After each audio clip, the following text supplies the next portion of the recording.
अजय प्रहार चैनल में आपका स्वागत है। आज हम एक विशेष मुद्दे की चर्चा करने जा रहे हैं और वो है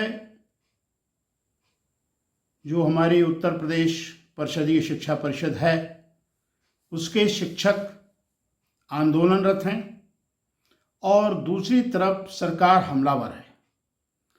डिजिटल ऑनलाइन हाजिरी बुरी बात नहीं है, लेकिन उनकी सुनी भी जानी चाहिए कि वो क्यों नहीं कर रहे हैं। हाजिरी करने की बात क्यों अड़े हैं कि हम नहीं करेंगे।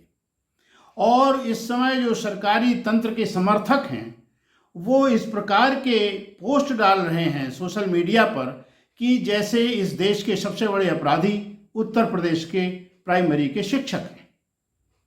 ये बहुत ही गंभीर और चिंताजनक विषय है कि सरकार अड़ी है, अपनी फौज के माध्यम से अपने अहम के लिए वो उन पर दबाव बनवा करके हाजिरी करवाएगी, अन्यथा उनको दंडात्मक कार्यवाही के लिए वो तैयार हैं। ये दोनों स्थितियां दोनों पक्षों के लिए बहुत अच्छी नहीं हैं। प्राइमरी अध्यापकों की भी अपनी एक समस्याएं हैं। केवल वेतन दे देना पर्याप्त नहीं है, उनको जो उनकी मशीनरी है वो सार्वजनिक रूप से किस प्रकार से प्रताड़ित करती है, शायद योगी आदित्यनाथ जी को या शिक्षा तंत्र के जुड़े हुए विद्वानों को इसका आभास नहीं है। हमें पूरी अच्छी तरीके से इस विषय में मालूम है कि प्राइमरी के शिक्षकों को आप कुल 14 ईएल देते हैं। सुबह से उनको जाना होता है। बहुत से लोगों के पास उनके वृद्ध माता पिता हैं जिनकी सेवा करना है, किसी की पत्नी बीमार है। तमाम झंझावातों के साथ आपकी कोई मशीनरी कहीं सही काम नहीं कर रही है। अस्पतालों में ये नहीं कि भाई परिवार चला जाए तो सब कुछ हो जाए, वहाँ पर्चा बनाना मुश्किल पड़ता है। मरते हैं लोग, उनके अंतिम संस्कार में उन्हें जाना पड़ता है, कहीं शादी समारोहों में जाना पड़ता है। 14 दिन की सीएल आज की तारीख में कोई मायने नहीं रखती। और तब जब हम कहते हैं कि हम संवेदनशील समाज का निर्माण करने जा रहे हैं, हमारी सरकार संवेदनशील है। प्राइमरी के अध्यापकों की केवल इतनी ही बात नहीं है, गांव के जो चुने हुए प्रतिनिधि हैं ग्राम पंचायत के, वो अध्यापकों से कुछ चाहते हैं। जो अधिकारी उनकी निरीक्षण में जाते हैं उनसे भी माहवारी मांगी जाती है। जो कायदे से कार्य करते हैं उनकी प्रताड़ना होती है। जो प्रशासन तंत्र से मिलकर के चलते हैं उनकी कोई हाजिरी नहीं होती है।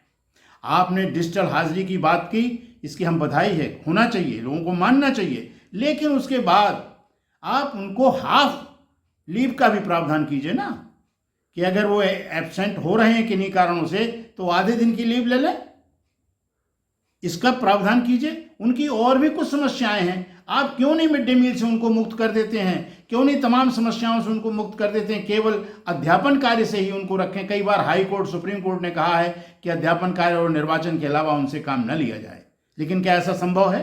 क्या ऐसा होता है? ऐसा नहीं होता है।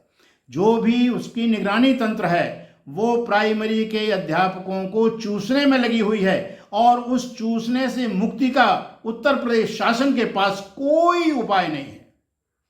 वो आक्रोश जो उनके परिवारों में है, जो उनमें है, उस आक्रोश को सरकारी समर्थक लोग सोशल मीडिया में डाल करके आग में घी का काम कर रहे हैं। इसको देखा जाना चाहिए। मुख्यमंत्री कहां कहां देखेगा, बाढ़ में लगा हुआ है। इसी समय आपको, अरे डिजिटल के लिए आप वार्ता कीजिए, आप हड़का रहे हैं, अपने प्रशासन तंत्र का दुरुपयोग कराने जा रहे हैं एक शिक्षित समाज के ऊपर, जिनका दायित्व तो बच्चों को शिक्षा देना है। ऐसा नहीं है। सर्वाधिक उच्च शिक्षा प्राप्त लोग, जिनको डिग्री कॉलेजेस में होना चाहिए, जिनको यूनिवर्सिटीज में होना चाहिए, वो दुर्भाग्यवश प्राइमरी एजुकेशन में है और प्रताड़ना को झेल रहे हैं।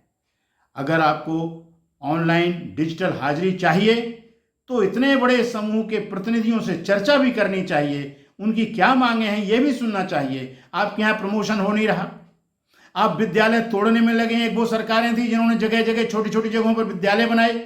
आपके पास छात्र संख्या नहीं है, आबादी लोग कम कर रहे हैं, रोजगार के लिए माता पिता जाते हैं, छोटे बच्चों को ले जाते हैं, आप दबाव बनाते हैं संख्या बढ़ाइए, फिर कहते हैं फर्जी संख्या है। ये क्या तरीका है? इसके माने यह है कि जो शासन में बैठे हैं उनके पास वो समझ नहीं है जो समझ उनके अंदर होनी चाहिए। और ऐसी स्थिति में एक बार अगर इन्होंने हुंकार भरी, आप प्रताड़ना करके उनकी हुंकार तो तोड़ सकते हैं, लेकिन इसके आगामी वर्षों में दुष्परिणाम भी बहुत अच्छे होने वाले नहीं हैं। इसके लिए सरकार को सोचना चाहिए। सरकार के पास तंत्र है, सरकार के पास व्यवस्थाएं हैं, लेकिन अगर अड़ के सरकार करेगी तो यह लोकतांत्रिक कदम है। लोगों को हड़ताल करने का अधिकार है, आपको हड़ताल तोड़ने के लिए वार्ता करने का अधिकार है।